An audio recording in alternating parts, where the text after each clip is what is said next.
Yung pagbaba ko sa Emden deep, mas mabigat. Kasi dala-dala ko yung 106 million ng mga Pilipino. I'm trying to represent 106 million Filipinos down there. And there was pressure, but I thought that was also a privilege. Isang pribilehiyo na i-representa yung mga Pilipino doon sa Emden deep.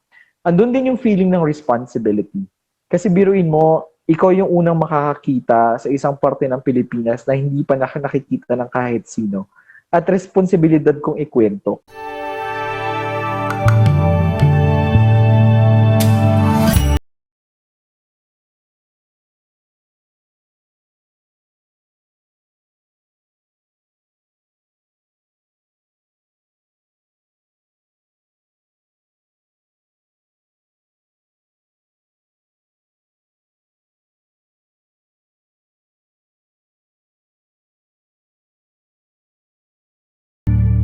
Yung field ko is a combination of both, or the nexus of oceanography, which tries to understand the movement of the ocean, the functions in the ocean, and its effects on the microorganisms. And in turn, what are the effects of microbial processes in the larger processes in the scale of oceans. So yun yung ginagawa ko. I'm trying to understand how these very small organisms are affecting large-scale processes and how large-scale processes are also affecting the microorganisms. So I was just fortunate to actually be selected, to be invited in that expedition to the Emden.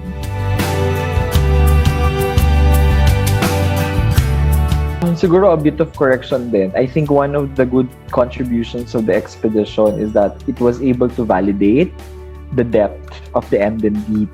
Pero bilang isang Pilipino, aminado ako, siguro ikaw din, na narinig ko lang ang Philippine Trench, pero wala akong alam tungkol sa Philippine Trench masyado. Kukunti lang talaga yung makikita mong impormasyon tungkol sa Philippine Trench at saka sa Emden deep. Nasaan siya? Asan ba exact location ng Emden deep? At ano ba talaga yung totoong depth ng Emden deep? So, sa expedition ng 1970s, sa Galatea expedition, na ginawa ng Dutch scientists, sabi nila ang depth ng Emden deep is around 10,400 to 10,500 meters, di ba? Pero using the more modern technology, modern approaches, with corrections, we validated it at around 10,088. Yung ibig sabihin mula doon sa surface ng tubig hanggang doon sa pinakamalalim na parte ng Philippine Trench, yun ay 10,088 meters siya. Siguro dahil doon, may correction na din. Ang Emden deep, baka hindi siya yung pinakamalalim, hindi siya yung third deepest spot. Kasi merong isang spot na nasa Marianas, ang Serendipity depth, tawag na Serendipity depth, ay baka siya yung third deepest spot bago yung Emden deep.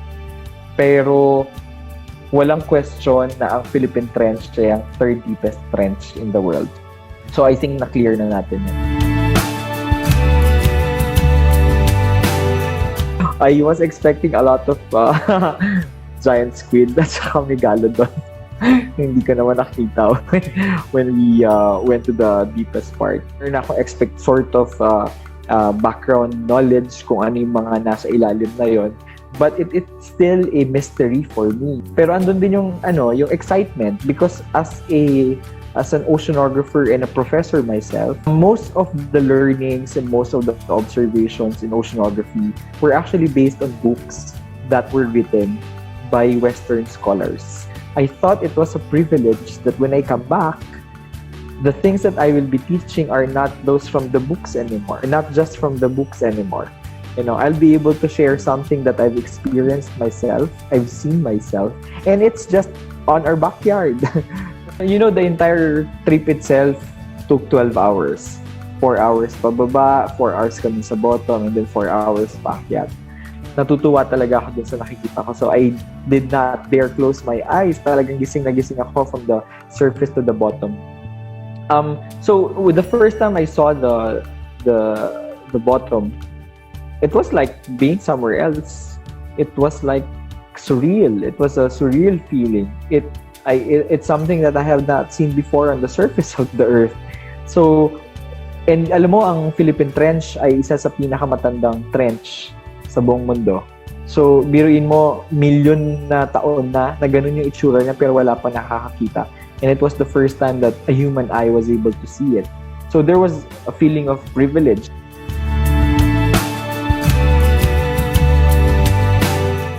It felt that I was outside of this world. It felt that I was actually on Mars. Until to the point na nakita ko nga yung plastic.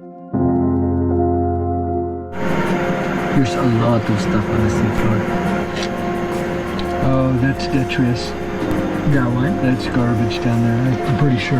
I thought it was a reflection, but yeah. I was pulled back into reality na parang, akala ko out of this world. But seeing that plastic was actually a reminder that I was still on Earth. So, yung fantasy ko biglang, back to reality. We're actually on Earth. It was a punch in the gut. It was very, I myself as a scientist, I've been studying plastics. Although I was sort of expecting it, I was still hoping not to see it. Pero parang sakit na ito yung una kong makikita pagbaba doon.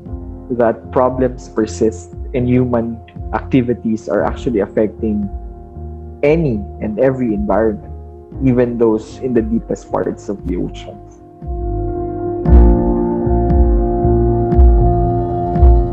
To understand the goal of the expedition, you need to understand the Caledon Oceanic, the organization that actually invited me. Ang goal lang nila is to actually set records, to support the development of the technology that allowed it to come up with a submersible that is able to go down repeatedly into the depths of the oceans. But along with that is also yung advocacy to put more attention, awareness on the importance of the deep environments and also of human pollution, such as plastics. Kasi hindi lang naman sa Philippine Trench nakita yung plastics, meron din naman sa Marianas Trench. Nakakalungkot isipin na wala nang pristine or paraiso kasi yung plastic nakarating na siya kahit sa ang sulok ng mundo. At maging paalala sana ito sa atin na araw-araw sa araw-araw natin ginagawa, maging conscious tayo, maging aware tayo dun sa implikasyon ng mga ginagawa natin.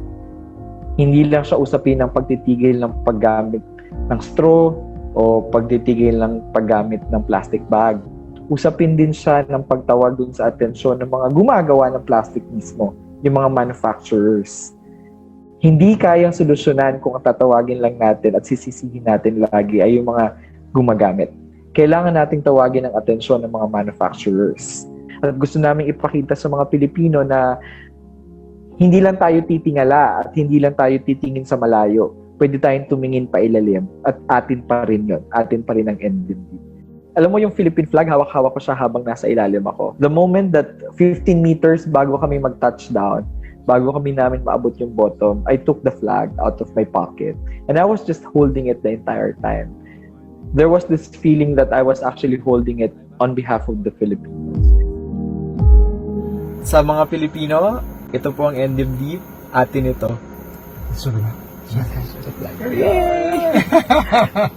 Awesome. Siguro isa sa gusto kong ipaalala sa mga Pilipino ay tayo po ay taong dagat. Ibig sabihin, more than half of the population of the Filipinos live on the coast. Therefore, many Filipinos actually depend on the bounties of the sea, sa yaman ng dagat na nakadepende. Karugtong ng bituka ng bawat Pilipino yung likas yaman natin sa karagatan. At kung gusto nating i-ensure yung ating future, yung kinabukasan natin, kailangan nating pangalagaan yung karugtong ng bituka natin na yun. Gusto ko ding ipaalala na hindi hiwalay ang mga tao sa likas na yaman. Magkarugtong tayo. So sana makita natin yung connection. At sa mga kabataang Pilipino, sana yung kwento na to maging inspirasyon sa inyo. Kung gusto mo maging doktor, hindi lang po doktor ng ospital meron. May doktor ng dagat, doktor ng isda, doktor ng lupa, doktor ng gubat. Sana managinip ka din, managinip din tayo na gusto mo maging doktor. Pero yun, maraming oportunidad para sa'yo sa kabataang Pilipino.